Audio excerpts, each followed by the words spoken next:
नमस्कार मित्रांनो. तर तू ही रे माझा मितवा या मालिकेमध्ये अर्णव रात्री एकटाच हॉलमध्ये बसलेला असतो, विचार करत असतो आणि अंजली त्याच्याशी बोलायला येते. अंजली विचारते, अर्णव काय झालंय, कसलं टेन्शन घेतलंयस तू? अर्णव काही सांगत नसतो. अंजली म्हणते, मला माहिती आहे तुमच्या संसाराचं टेन्शन घेतलंयस ना, पण अजिबात काळजी करू नको.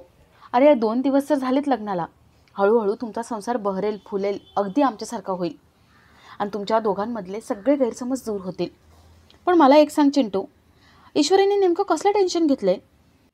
तिला कुठला तरी शॉक बसलाय, डॉक्टर म्हणत होते. कसला तरी शॉक बसलाय म्हणून ती चक्कर येऊन पडले. पण चक्कर येऊन पडण्याआधी एकदम छान नाचत होती, गात होती आणि अचानक काय झालं?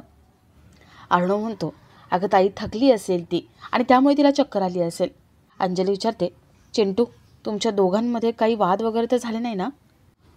तुला मला काही सांगायचं आहे का? सांगू शकतोस तू मला?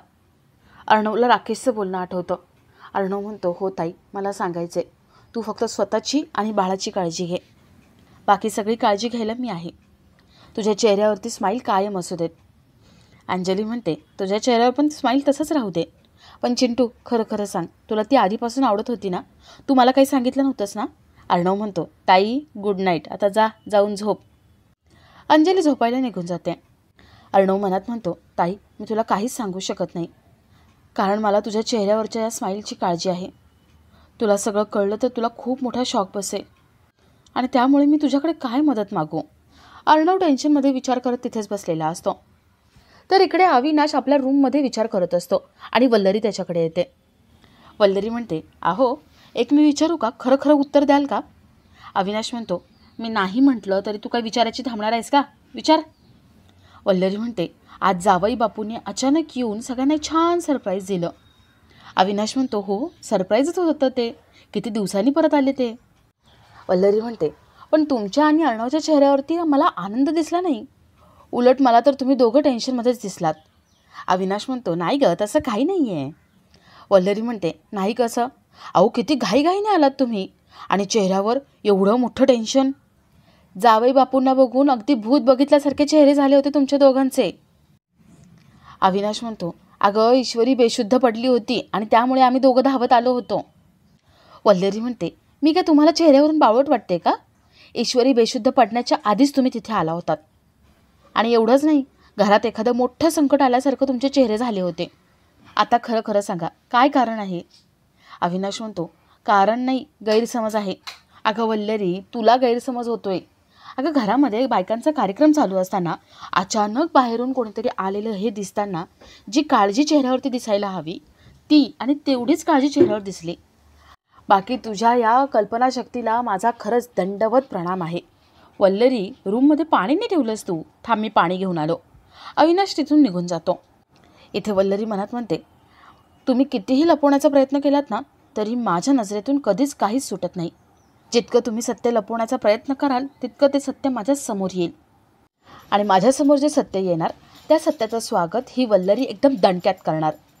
तर इकडे अर्णव रूममध्ये येतो. ईश्वरी बेशुद्धच असते. अर्णव तिच्या शेजारी बसून तिच्याकडे बघत राहतो. अर्णवला कधी झोप लागते त्याचं त्याला कळत नाही आणि ईश्वरी शुद्धीवर येते. अर्णवही झोपेतून उठतो. अर्णव ईश्वरीला विचारतो, तुला बरं वाटतंय आता? ईश्वरी अर्णवचा हात झटकते आणि मोठ्याने ओरडते.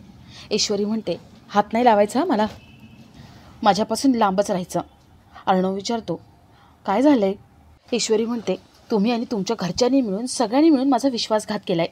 तुम्हाला माहिती होतं राकेशच राजेश आहे, या घरचा जावई आहे तो, तुमच्या बहिणीचा नवरा आहे तो, आणि हे सगळं तुम्ही का नाही सांगितलं मला? अर्णव म्हणतो, मी सिंदूर मी तुला सगळं सांगण्याचा प्रयत्न केला होता. ईश्वरी म्हणते, मला माहिती आहे ना, मुद्दाम तुम्ही मला काहीच सांगितलं नाही, सगळं माझ्यापासून लपवून ठेवलं. स्वतःच्या घराची अब्रू वाचवण्यासाठी माझ्या आयुष्याचा तुम्ही तमाशा केलात. स्वतःच्या बहिणीच्या नवऱ्याला वाचवण्यासाठी एका मुलीच्या आयुष्याची तुम्ही बर्बादी केली आहे. अर्णव म्हणतो, मी सिंदूर हे सगळं खोटं आहे. ईश्वरी म्हणते, सगळं खरं आहे हे. मला आणि माझ्या घरच्यांना हे सगळं कळलं असतं ना तर जगासमोर तमाशा झाला असता. तुमच्या खानदानाची तुमच्या जावयाची झीतू झाली असती आणि म्हणून तुम्ही हे सगळं लपवून ठेवलं होतं. अर्णव म्हणतो, मी सिंदूर माझा असा काही हेतू नव्हता. ईश्वरी मोठ्याने किंचाळते म्हणते, बास, स्वतःची खोटी अब्रू वाचवण्यासाठी तुम्ही चक्क माझ्याशी लग्न केलं. लग्न झाल्यानंतर मी सगळं सत्य लपवून ठेवेल, माझं तोंड बंद ठेवेल, हे सगळं सत्य जगासमोर येणार नाही असंच वाटलं होतं ना तुम्हाला? अर्णव म्हणतो, मी सिंदूर तू जरा वेगळा विचार करतेस, ऐकून घे जरा. ईश्वरी म्हणते, बास, इतकी पण मी कमजोर नाही आहे. आता काही झालं ना तरी तुमचं आणि तुमच्या त्या खोटारड्या जावायचं सत्य सगळ्या जगासमोर येणार. मी ते सगळं सत्य जगासमोर घेऊन येणार. ईश्वरी जात असते. अर्णव तिला थांबवतो. अर्णव म्हणतो, ईश्वरी प्लीज थांब जरा, ऐकून घे. ईश्वरी म्हणते, मी नाही काही ऐकून घेणार आहे आता, सोडा मला जायचं इथून. अर्णव मोठ्याने ओरडतो म्हणतो, मी सिंदूर थांब. अर्णवला हे सगळं स्वप्न पडलं होतं. अर्णव झोपेतून दचकून उठतो आणि तो ईश्वरीकडे बघत राहतो. अर्णव मनात म्हणतो, मी सिंदूर अशी पण रिॲक्ट होऊ शकते आणि याचा मी विचारच केला नव्हता. अर्णव घाबरून तिच्याकडे बघत राहतो. थोड्या वेळाने अर्णवला सुद्धा झोप लागते आणि ईश्वरी शुद्धीवर येते. ईश्वरी अर्णवकडे बघते आणि जे संध्याकाळी झालं होतं ते तिला सगळं आठवतं. ईश्वरी अर्णवचा विचार करते. अर्णवने आपल्याला प्रत्येक वेळेस सांगण्याचा प्रयत्न केला होता ते तिला आठवतं. अर्णवने आपल्याला वेळोवेळी सावध करण्याचा प्रयत्न केला होता, सगळं सांगण्याचा प्रयत्न केला होता, पण आपण त्याचं काहीच ऐकून घेतलं नाही. खूप मोठा गैरसमज करून घेतला होता.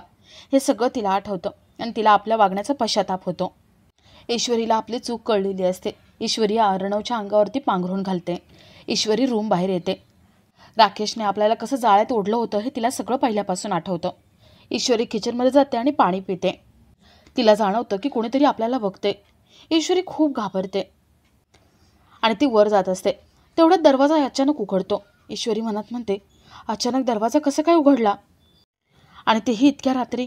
कोणी उघडला असेल दरवाजा? कोणी असेल का बाहेर? ईश्वरी बाहेर कोण आहे हे बघायला जाते.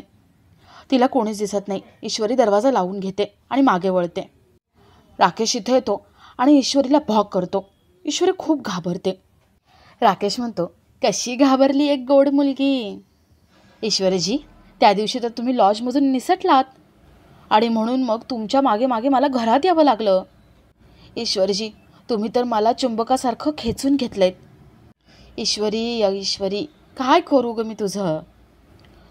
अरे बापरे, एवढा राग नाकाच्या शेंड्यावर? अगं माझी मिस इंदोरी अशी चिडलेली नाही चांगली वाटत ग. मी परत आलो हे नाही आवडलं का तुला? राकेश ईश्वरीच्याच खूप जवळ जाण्याचा प्रयत्न करतो. ईश्वरी राकेशच्या जोरात एक कानाखाली मारते. राकेश गालावर हात ठेवून स्माईल करून तिच्याकडे बघत राहतो आणि आपला आजचा हा भाग इथेच संपतो. तर मालिकेच्या पुढील भागात आपल्याला असं बघायला मिळतंय की ईश्वरी रूममध्ये येते आणि अर्णवला म्हणते, मला खूप भीती वाटायला लागली. अर्णव म्हणतो, तू एकटी नाही आहेस, घाबरू नको, मी आहे तुझ्यासोबत. त्या राजेशला घाबरण्याची काही गरज नाही आहे. तुला हात लावणं तर सोड, तो तुझ्याकडे बघूसुद्धा शकत नाही. मी त्याला तुझ्याजवळ येऊ देणार नाही. माझं वचन आहे तुला, मी तुझ्यासोबत आहे. तर थोड्या वेळाने अविनाश तिथे येतो. अर्णव म्हणतो, मामा, आता माझ्या ताईची काळजी तू घ्यायचीस आणि त्या घर जावायची काळजी मी घेणार. खूप दिवसांनी आलाय ना तो घरी, आता त्याचं स्पेशल वेलकम मी करणार. अविनाश विचारतो, नक्की काय करणार आहेस तू? अर्णव म्हणतो, सरप्राईज आहे ते, आता बघच.